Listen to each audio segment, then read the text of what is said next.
Ayan, so ngayon guys ay bayaran natin ating PLDT bill ng free of charge o walang fee, no? So, paano nga ba ito gawin? Tara. So, dito, PLDT. So, yan, i-paste ko dyan. Ilagay ko sa baba yung link nito, no? Para i-click nyo na lang. So, sa akin, meron na akong nakalagin dito sa link na ito. May .pdt.home. So, ito yung link mo. Yan, so pag nandito na kayo, paano nyo siya mabayaran? Ay punta lang kayo dito sa account, no? Ayan, pag wala pa kayong account, mag-register lang kayo.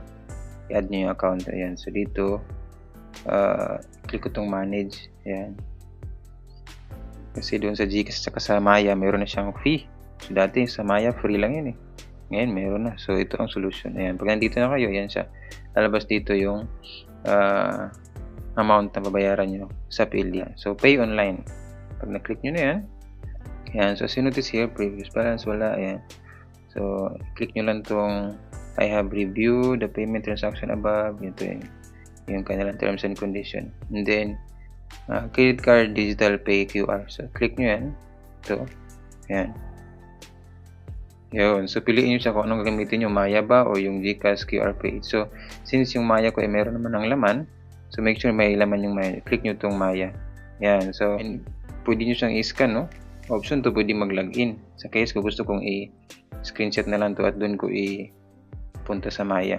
Punta ako sa Maya app. Kasi ayaw ko mag-login. Maya app. Ayan.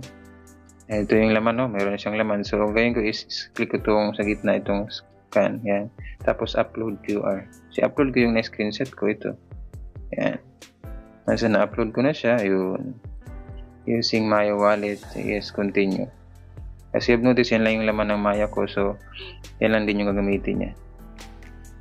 5799. Continue. Yung payment successful na daw.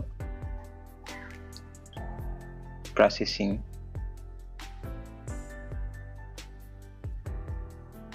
Yun, zero na siya.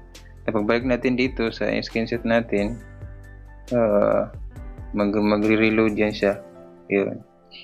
Payment successful na. Ayun. So, yun na. So, balik lang tayo. Back to merchant. Yun.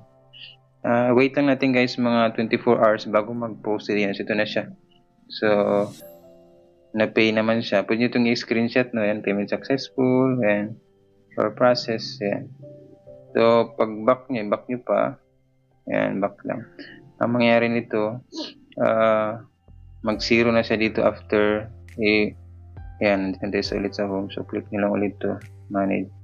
Pagbalik nyo dito, siguro after mga 12 hours, pwede nyo siyang mag-text din naman yan si PLDT na nabayaran nyo na yung account. A few moments later.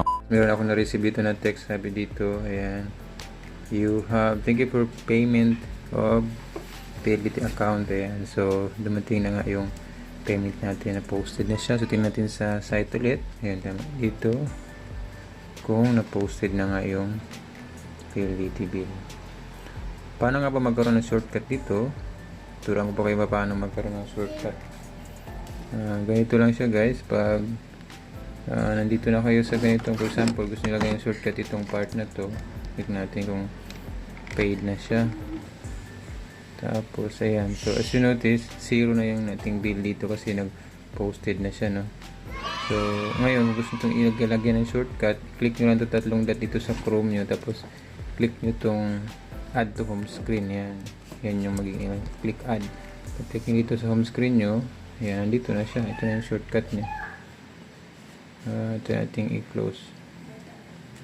Close natin to. Tapos PLDT.